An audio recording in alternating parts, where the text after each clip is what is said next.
Greetings, I'm Barrett and welcome to Meet Me at the Table. Today we're going to be doing an unboxing of Dawnshade, the Watcher's Prophecy. This is going to be an all-in Kickstarter pledge with even some extra stuff attached to it. This is a cooperative adventure that lasts about 30 to 60 minutes for ages 12 and up. It's for 1 to 5 players. This is a open world RPG with a lot of different elements that take place in this. There's some dexterity type stuff, there's character building, there's exploring and adventure stories going on. So there's a lot going on in this game. I'm excited to open this up. Before we do, I do want to thank Colin over at the One Stop Co-op Shop. This is his all-in pledge.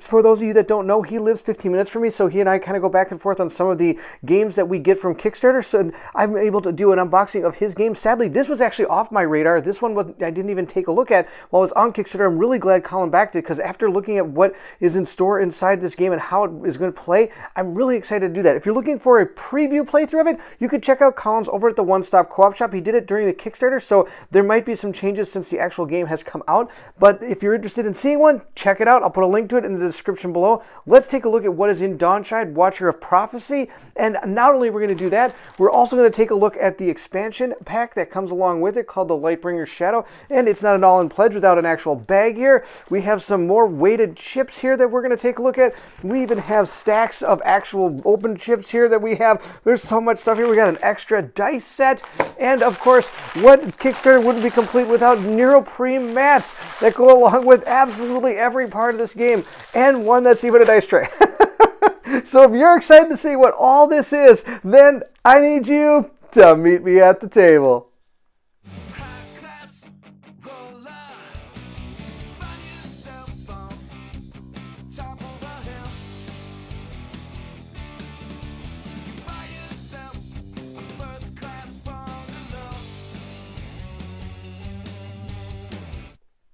Let's take a look at what is in store for Dawnshade, Watcher's Prophecy, a Highborn Games.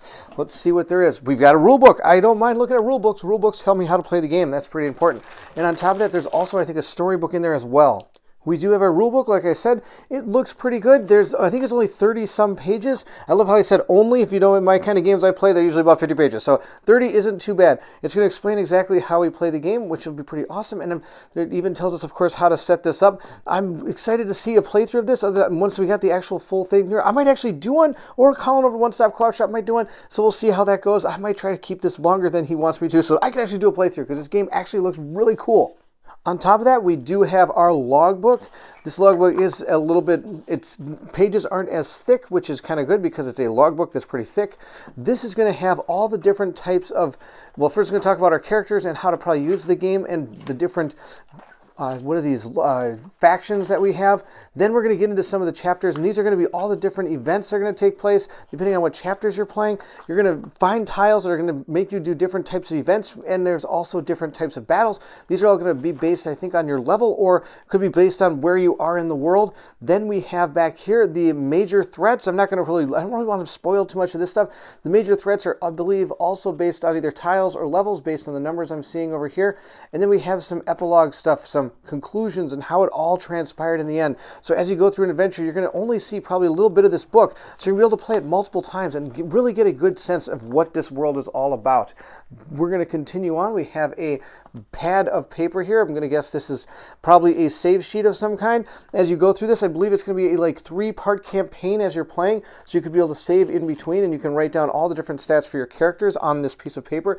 It does have a bag here. We'll move over to our, of course, Kickstarter components. I've got all these rustling components over here, and we could replace that bag with this Dawnshade bag that we have that was part of the Kickstarter. Check this guy out. It's pretty neat.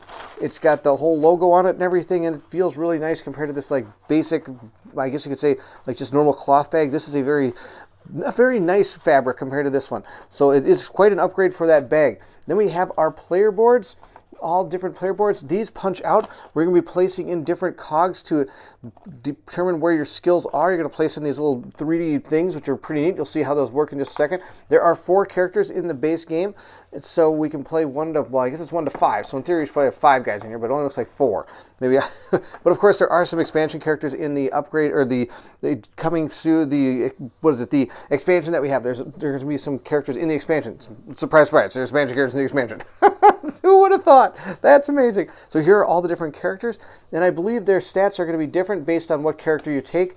For example, we've got the Stormblade only has like 3 defense and 10 hit points, but this one has only about 8 hit points with 4 defense. So yes, they are a little bit different based on who they are, and you're going to be able to try to, you can expand on what they're able to do too. I'm sure these are going to play a role into it, and depending on what tree you go down, you might get different abilities that you're going to be able to use. You can spend chips or tokens or something to be able to use these bigger abilities based on which of these you've had collected as you've been playing through the game. We go to our punch board now. Our punch board has a lot of all the different coinage we're going to use. Then on top of that, up there, we have what I would assume would be some items or some boons that we're going to be able to take advantage of. Here's a whole tray just of, I guess, copper coins, or as they say, 120. That's a 20. That's, I guess, the currency in the game. We have, again, more currency, and we have more of these tokens. That these are going to be used, I believe, on the adventure map that you're going to be able to discover, is my guess, and they're going to give you some bonuses to either attacking or potentially whatever a Valky is. We'll see what that is as we play, and we'll put this one aside. I don't want to punch all these things out now. We want to punch those out later. This might be some of the leveling up things that you can get, or it could just be status effects that happen to your character as they go. Then we have, oh, let's see what this is. This looks like some of the mats now. Now, of course, some of these mats are going to be turned into neoprene as we open up some of the other stuff. So yes, this is the questing board where you're going to lay out tiles. You're going to go on your quest on this board. Then we have the Watcher's Prophecy board here. These all punch out here, and we're going to have tokens that go around these. And you're trying to, this is, I guess you could say, it's a board that you're going to try to keep all these in line. You don't want one to get more powerful than other ones, or bad things could happen to you. These also pop out here, and these are going to be where you put your little leveling dial, and you'll be able to keep track of your character's levels, or your party's levels, I should say. This is going to be the battle mat here, so where you're going to be able to do some of the fighting for your for your life on this board here. Then we have a choke point battle, so that would actually be pretty good if you had a guy with either high strength or high defense putting him in front, and then hopefully the other guys can fire over the top of him. That would be pretty cool. So those are some of the battle boards. Of course, if we reach over to our upgraded stuff here, we do have a full set of these in here. If we open it up, I'm sure these are just all the same neoprene stuff that you've seen already for those other battle boards, but let's take a look and see what it is. It does look like it is stitched, so all around the corners it's already stitched. I'm sorry for the rustling of all this noise here. We're going to get these out of here. There we go. All right. So same boards, but now neoprene. And they do have that edge stitching, which is going to keep them in line here. And it's nicely punched out, nicely cut out. It looks very similar to, let's say, Too Many Bones type production value when it comes to the cutout on these neoprene mats. They're kind of known for their neoprene mats, and now they've moved over to this one too, which is pretty cool. And then again, we have the same questing mats. So these are identical to these mats here, it looks like. We'll move those aside and see what we have next. Here is what we have. This is really a cool system. They already have, this is one that's not going to be an insert because this insert is already in here. It's super neat how they do this. They have a fantastic insert. See, it's made of this sturdy foam material. So all these cards, these dice, and everything fit right back into this. We're of course going to go through all these cards and see what they are. We have some dice. We also have some bonus dice that we're going to take a look at. They're all actually probably not going to take a look at the dice because they're all exactly the same as that dice. Because we have, oh my gosh, look at this. We even have more dice. So there's tons of dice in this game. That's awesome. We do have some of those cubes. We'll see what those are used for. And we have these. These, I believe, are going to be, maybe you're going to be able to gain these as a resource that you can use at some point. And here are those cogs I was talking about. These cogs are going to go inside those player boards that you're going to be able to adjust your skills based on where those sit. And you can rotate them around on top of your player boards that you have. Then we have down here, we've got our tiles, and we have some of these chips. We'll go through some of the chips and see what we got here and look at them in depth as we go. Let's continue on. Okay, it just keeps going. We have down here some more defense and health chips. These are going to be just the basic ones that you get with the game. And we have an upgraded set that we're going to look at. I can barely get these things out of here. These are just straight, they're very cheap ones compared to those thick tokens you can get over here that we got. We have these, of course, that we got with the Kickstarter. These are bigger, thicker chips. They actually have markings on them. These are your defense chips. Then we have 2 sets of these. These are our health chips. We have a whole couple sets of these. So we have a ton of chips we get to try to put somewhere. I don't know how they're all going to fit in here. Don't know. Then we have all of our tiles. These are going to be some of our questing tiles. And you're going to start in, I believe, your village, and then you're going to move around the board, and I'm sure the game itself will tell you what tiles you're going to try to pull out and what you're going to do with them. So here we got a battle. We're going to have to take care of a battle. Or else we have an event. We have an event 8, so we're going to read about event 8 in the storybook as we play through this thing. We have event 7 down here. And some of these, I believe, are going to be just normal ones as well. They're not all going to be. Here we go. We got a journey one, where this, I don't think anything happens here. It's just a way of making the game come alive and seeing this whole thing play out, because not every tile is going to actually have something on it. On top of that, you can find some shops that are going to have places to purchase equipment, or maybe get your skills. You can go to like a trainer's guild and get skills up. Let's see here. Do not enter. No added effect. Well, you don't want to enter there then. Oh, these are the cataclysms. So this is what happens. You're going to draw some of these as if one of those meters reaches certain heights, you're not able to keep the meters in line, then you could have these cataclysmic dealies going on. We've got a quest card here, the village outpost. This is someplace you can go to actually take care of if you want some weapons or items or something potentially. These are all okay, we have a trade out. We have an outpost for a tavern. This is our outpost right here, mercantile. So all the different places that our characters, I should say, could go visit and see what is in store for them. So those are some of the tiles. I'm not going to show you them all. They're very similar as you go. They're all going to have either those events or things like that. Let's take a look at some of those cards. Our first set is these smaller cards. We have target cards, and we also have these glory cards. Glory cards, I'm guessing, are going to be rewards from potential battles maybe, or something of that nature, or maybe completing a quest. You're going to gain some of these glory cards. The target cards, I'm going to guess, are going to be for the priority of potentially getting attacked during the combats, or it could be used for a mini game of some kind if there's some kind of, because like, remember, this is partly a dexterity game, so these could be used for maybe potentially standing up and getting hit with tokens or something as a dexterity game. Not exactly sure. We'll see how it goes as we play through the game. Next, we have our 3 decks of cards that are in there. The first one is all Tier 1 items. So there's a ton of items in this game. Let's take a look at one. We have this one right here. It says Lesser Quickening Dawn. May replace any 1 chip in the initiative stack with 1 drawn from the chip bag. Tier 1 consumable. I can buy it or sell it based on that. That's awesome. We'll see. Maybe we'll look at one more here. Oh, we got this. Let's take a look at this. It is a Vyaki Flare. Taunts foe or to target you instead of an ally. Gain 1 Vyaki. Buy 4 to sell. Tier 1 instant. So these are just some of the items. I don't want to look at too many of them because I'd hate to spoil them all. Then we have our Tier 2 items, and we have some specialty items as well. I'm going to guess the specialty items might have to do with quest items of some kind. But we have these Tier 2 items. Let's take a look at one of those. Cut it right about there. And we have the Cogwork Shuriken. Roll 3 attack dice and distribute the damage among any number of foes. Does not activate special or combo meter. It's a Tier 2 consumable. I can buy it for 5 or sell for 3. So the items get better as you go. And finally, we have our stat cards here that tell us a lot about the game. I'm guessing our reference cards here. We'll see how good those work. We have stat, tells you all about your stats. This one's going to tell you what you're doing, phases of the turn for quests and things like that. So we'll put those back. Then we have our Tier 3 items. We'll take a look at one of those items real quick. We have a Greater Time Distortion. Re-roll up to 3 dice for buy it for 6 or sell for 3, and it's an instant. And I believe these, so far it seems like we've found only consumables. Who knows? There might be other things that aren't consumables. But again, don't want to look at all of these because might be able to come back to them.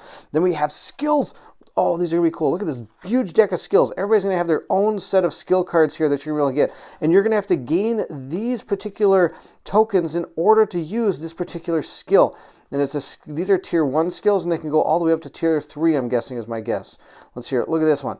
Ultimate. Here's your ultimate. You get to get all these tokens and have this happen. Oh my goodness, look at that. It looks amazing. That looks really, really good. But we'll start with look at this Tier 1 thing. So we're going to gain, if we can get these, we can be able to do this charge. We can booster dice, number damage to target, and accurate to you. We'll see how that all works in the playthrough. I'm sure some of those are all keywords that we'll have to learn. We have get focused here.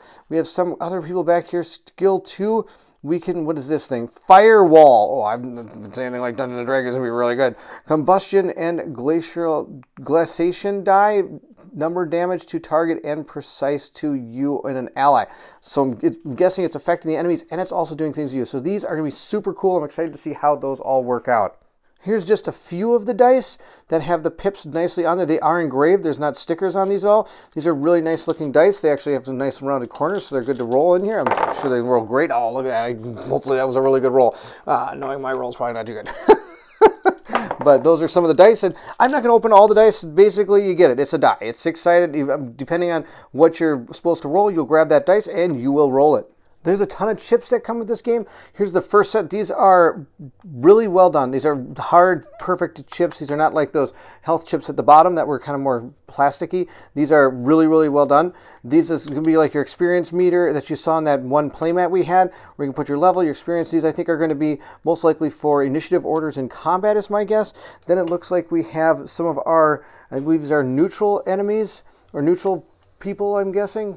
Maybe, let's see, we got a, what is this? Cogbot warning. It's a warning for a Cogbot. That's fantastic. Not exactly sure how these are going to work. We'll see how it goes through the playthrough as we play through it, but these are some of the neutral trips. I think these are all bots, is my guess. On the back, it'll tell you a little bit about what they are. Max agility plus 3 shields. Overcharge when destroyed. Pilot gains max shield. That's fantastic. So put my guy in there and fly around, I guess. That'd be pretty sweet.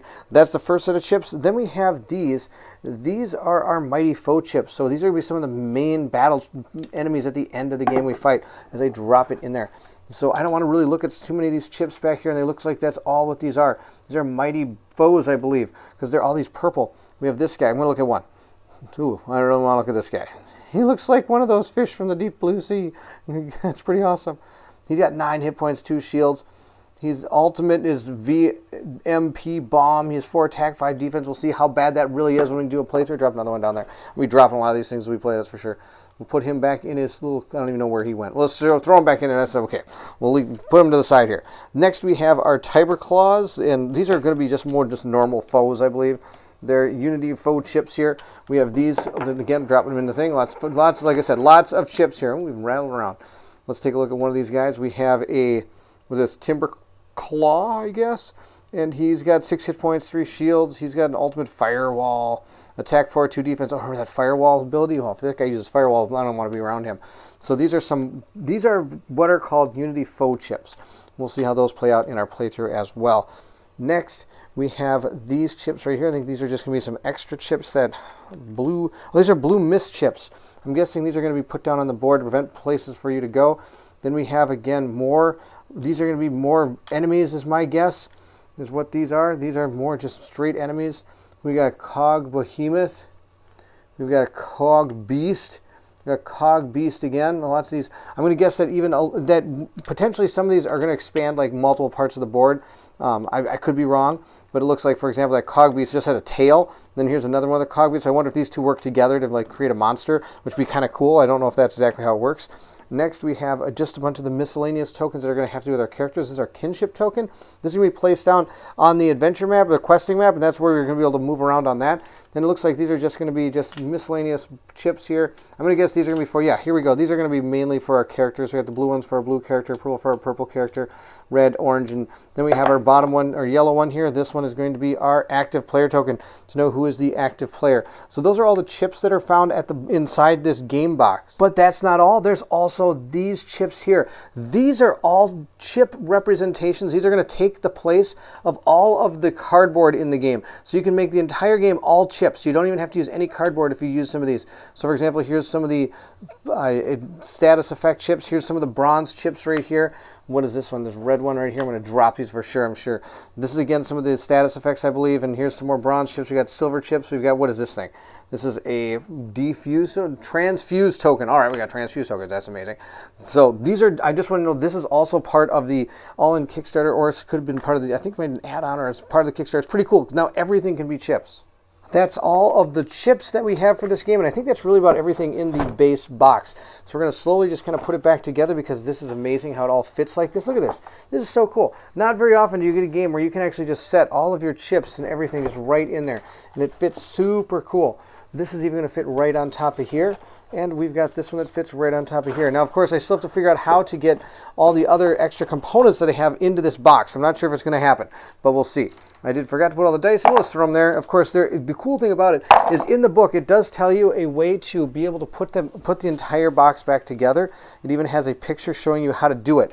It's right here. It shows you exactly what components are going to go into what area, so when you pull this out, you're all set to play. You can just pull out everything you need, and you're good to go. I think that's really cool, and I'm excited for our game to be able to do something like this, because you can get it that much easier. Some of the extra stuff we didn't look at is this is a dice whole roller thing. You can put this in here. It's like a little dice tray. I'm not going to open that. You get the idea what that is. And then the other thing we had is this These are the player mats. I'm going to take a look at these because these look pretty cool. And it looks like, again, everything is super cut out, super nice. And it's super loud to open this. So sorry. There, opened. We have all of our characters here. We have Firestarter, Flash Firestarter, Ash Winter. We have this person, Wisp. These must be the two that are in the expansion because I'm sure I have not seen these people yet. So I'm sure they're in the expansion. We're about to see them pretty soon because that's the next thing we're opening up. But again, nicely stitched together. And these are perfectly cut out to, I'm guessing, hold those cogs without any problem, which is super cool. I think that's a neat little system. They have these cool looking cogs. I don't know where the cogs are. I'm not going to go digging for them. But you get the idea. That's pretty awesome. So that's the base game of Dawnshade. Now let's take a look at what we can see inside that expansion. Let's take a look inside the expansion. Spoiler alert, I bet there is 2 characters in here at least. Oh, what do you know? 2 characters. Right on the top. Oh, we knew those were coming. And I'm going to guess for the rest of this expansion, it's probably a lot of the stuff that goes for the characters. We've got dice. We've got the chips that go along with these 2 characters. We've got the tokens that go with them. Plus we have more of the cubes that work for that character. Plus more of the ones we use for their elements of water, earth, and air and things like that. And we have their skill cards back here. And we have their target cards for the game as well. So I'm not really going to open any of this stuff. You've seen how this stuff all looks for the other characters. So just to show you, there's a couple cool looking characters. Rin Soulgazer, a Lightborn, and then we have a Woodwalker Ryak Row, which is pretty sweet. These guys, I'm really digging the art. I think the art is pretty cool in these. So we have those 2 characters inside that expansion.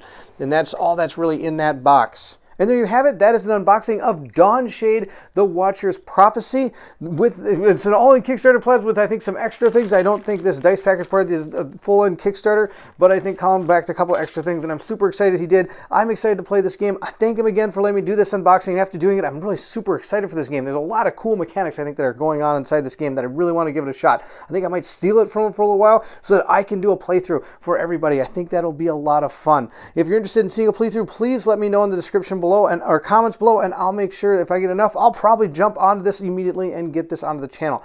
If you did enjoy the unboxing, don't forget to like, subscribe, and hit that bell symbol so you know when more content comes out. Also, there might even be a playthrough of Dawnshade coming as soon. Just keep your eyes out there. Also, please feel free to join my Patreon. The link to that is in the description of this video as well. Some of the tiers for that is being able to control some of the channel. You can pick some of the games I play or some of the characters that we put into the games. It's a lot of fun to be able to hear what those people are saying, so that it helps me bring content to the channel that everybody wants to see. Also, feel free to leave anything else in the comment section below. I would love to hear from everyone. And thanks again so much for watching this unboxing of Dawnshade. And if you're excited to see more Dawnshade or anything else that comes about, then I need you to meet me at the table.